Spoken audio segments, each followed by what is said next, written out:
Stephanie Zarse carefully develops the environment and culture in her dental hygiene classroom at Normandale Community College. The key points of being a dental hygienist is being able to relate and talk to patients. And it's all about educating and preventing oral disease. The way she words everything is so amazing. She always says, use open-ended questions. And I always do the same thing. Show me what you do at home. There's no judgment. You're not making them feel bad. She applies a flipped hybrid approach in her courses. We do worksheets before we come to class and we read the book, so then when we come to class we know what we're talking about. Stephanie is a leader when it comes to innovative teaching. And all babies start off as this bilaminar disc.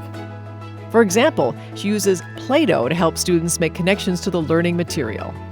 Like for development of an embryo, we had different stages of it and we would flatten Play-Doh, mold it. Touching is a way to help memory. And so then when they get to the exam, they go, oh yeah, I remember the color being blue, and that was the outside of her skin, and that was called ectoderm.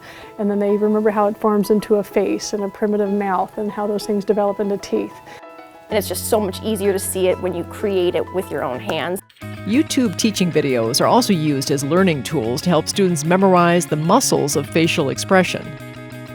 Because there's a lot of muscles involved with making a smile or a frown. You know, if you think of the pyramid of teaching, the top level of knowledge and understanding is being able to teach another person the subject.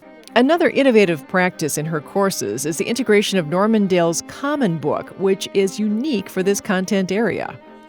So the Common Book is where all the departments in the campus have decided on one book. They've been stories about Diamante Driver, who was a child who died from having decay in cavities.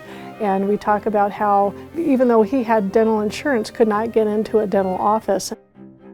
I think it helps us understand that there's a lot of people, especially in my community, who have trouble getting that care. And that was one of the reasons why I decided to become a dental hygienist. I know family members who don't receive regular dental care, and I'd like to help them as well.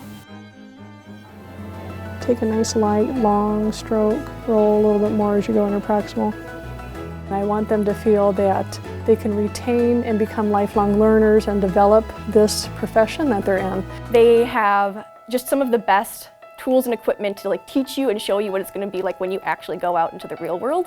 And she is so pumped about teeth. I probably wouldn't love teeth if it wasn't for Steph.